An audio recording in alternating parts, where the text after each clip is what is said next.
What's going on? It's DeAndre Bembry, and you're listening to the 3-Point Conversion.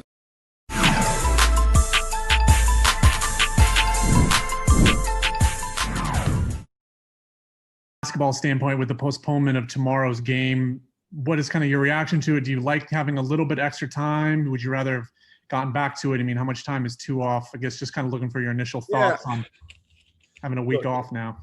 It's just one of those years, Sam, you got to deal with it. Whether I like it or not, I just got to deal with it, and we'll make the most of it. It gives us more practice time. Today was a great spirited practice. Tomorrow we're going to treat it like a game day. A lot of live tomorrow.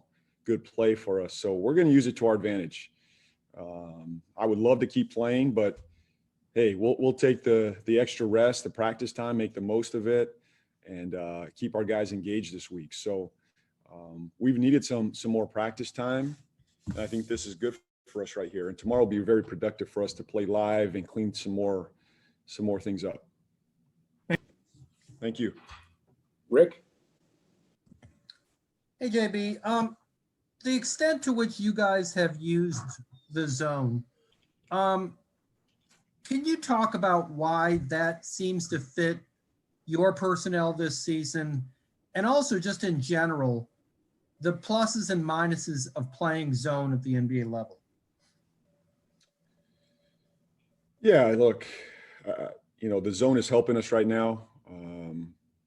We're second in the league in points per possession in the half court. A lot of that is, a product of our zone defense.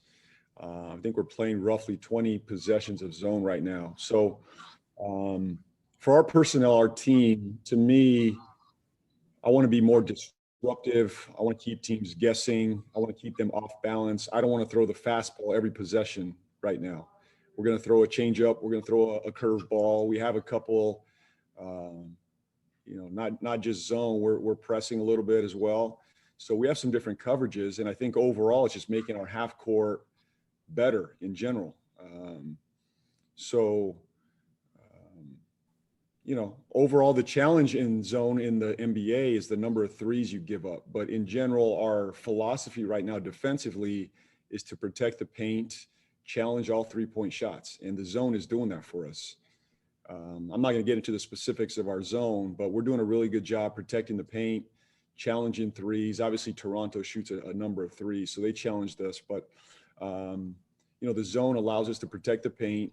The challenge is rebounding out of it and contesting threes out of it. So, we're going to continue to mix it up throughout games, keep teams off balance, keep them guessing, be the aggressors defensively, and I think that's what this has provided for us. When you mentioned rebounding, I've heard college coaches talk for a long time about how just by the nature of covering an area rather than a person, it causes some tumble down effect with your ability to rebound. Is there anything you've done in particular to try to mitigate whatever that causes? Well, what I do like about the zone rebounding wise, Rick, is that we have our big at home for the most part, that the big is back at the rim, that we're keeping our biggest bodies at or near the rim. So I don't think we're getting hurt as much as I anticipated on the board in the zone, because the big is where he needs to be.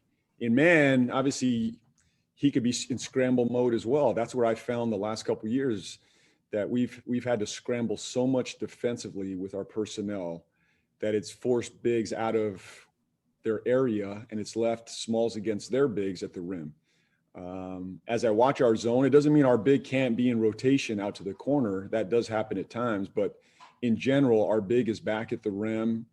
I'm talking about Biz, PJ, Cody, and that's going to allow us to rebound better out of the zone. But to answer your question, I mean, you don't necessarily have a man. That's the challenge. When shot goes up, I don't necessarily have a man. I'm going to have to find a body. But I think in general, whether we're man or zone, we have to do a better job of finding bodies, be more physical. This is old school box out right now. I mean, we're a team that has to go back to the fundamentals of boxing, checking out, sandwich rebounding, and that's just how we're going to have to do it. Were you wary initially of the idea of playing so much zone? No, I wasn't. I didn't know we would play this much of zone, but because it has helped us and the numbers and what I see on film, it's been extremely disruptive. It's not perfect, but it's been extremely disruptive. So I didn't playing so much zone, but I'm not surprised at the results. Thanks. Yeah. Rod? Hey, JB, going back to practice a little bit. Yesterday, you mentioned that you guys were doing some, I guess, addition to your fourth quarter packages and just doing in the game stuff. Was that something you did again today? And how much do you guys need that to kind of get you to where you want to get you over the hump in fourth quarter situations lately? Yeah, it's huge for us. I mean, last year we won the most one possession games in the NBA last year. And we worked on it a lot. We had more time last year, even from early on, we had our go-to stuff. We just haven't focused on it a whole lot this year. There's been other priorities that we focused on, new personnel, new sets, where's the ball going? Obviously the addition of Gordon changes our fourth quarter package. And, I've got to figure him out where he likes the ball, how to get him the ball. Obviously Tay's a part of that. Terry's a part of that.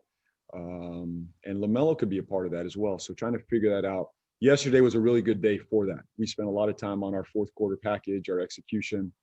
We'll do it a little bit more tomorrow as well.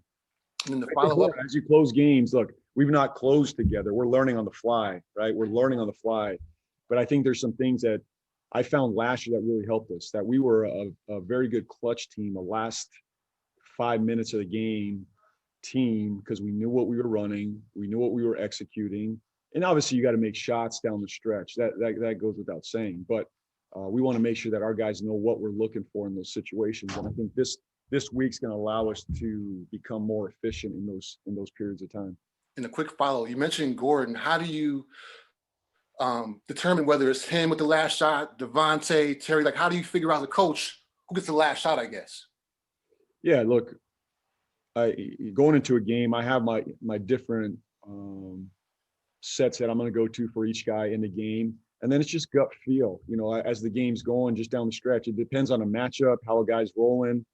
And a lot of it's dictated by what I see in the matchups, down the stretch, and then going to those strengths. But no matter what, Gordon will be a part of those, sets. And obviously Tay and Terry are a big part of that, as we saw last year.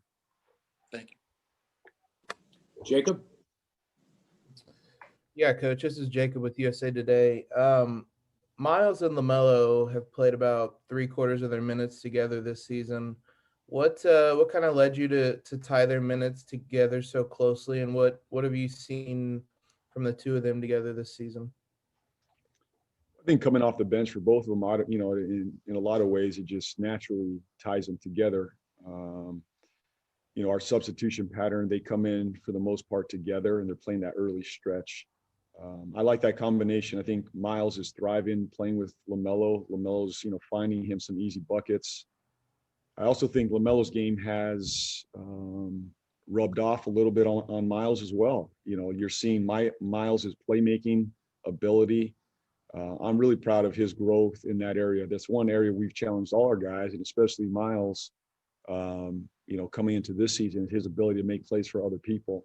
I think the last game, if you look at the last Toronto game, he made a number of plays for other people, off the bounce, hitting Biz at the rim, hitting Biz in the pocket, skipping it. He's another guy that has great size and passing ability. And I think, that's a credit to Miles, but I think part of that is, LaMelo's vision and his ability to see the court has rubbed off on Miles as well. So I like the combination of the two of them. I think it gets Miles out running, attacking the rim. And I think Miles is thriving